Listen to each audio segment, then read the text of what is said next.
Եթե մեր երկրի իշխանությունը լիներ ռուսամետ, հավատացեք, ես լինելու էի ավելի շատ արևմտամետ։ Եթե մեր երկրի իշխանությունը, ոնց որ այսօր են ասում,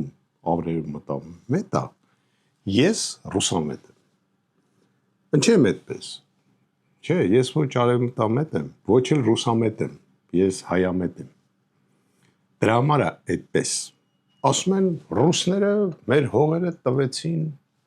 անցած դարին թուրքերին։ Հիմա հարց եմ տալի, բան պետք է տային։ Երբ որ մենք կռվում էինք ռուսների դեմ, իսկ թուրքերը գնացին կարմիր դրոշ բարձրացրին, խաբին ռուսներին, ասացին մենք կոմունիստ ենք։ Ինչ եղավ։ Իհարկե Լենին պապին եկալեց մեր հողերը տվեց իրաց։ Բա ինչ էիք ուզում։ Անդրանիկը ռուսամետ էր։ Անդրանիկի նման հայ կա։ Ուրեմն եթե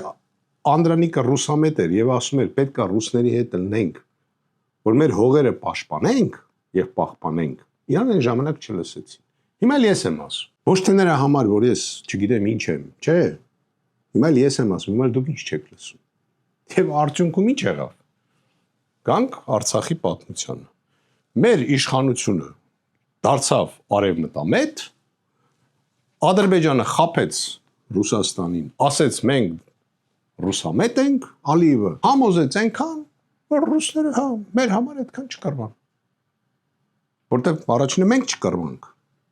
ստեից սկսենք։ Բա ինչ պյանեին։ Մենք չենք կռվում, իրանց ասում ենք արի կռվի։ Բայց այդ երկրորդ հարցն է։ Ինչ եղավ։ Արցախը եւ մենք տվինք հողեր էլի Թուրքին, Ադրբեջանին այս անգամ։ Հիմա շարունակում ենք մեր ապուշ պահվածքը։ Հիմա ասում ենք գնում ենք Եվրոմիություն։ Նույն 100 տարի առաջվա բանն ասում է անտանտան մեզ կփրկի։ Դե տենան կփրկի,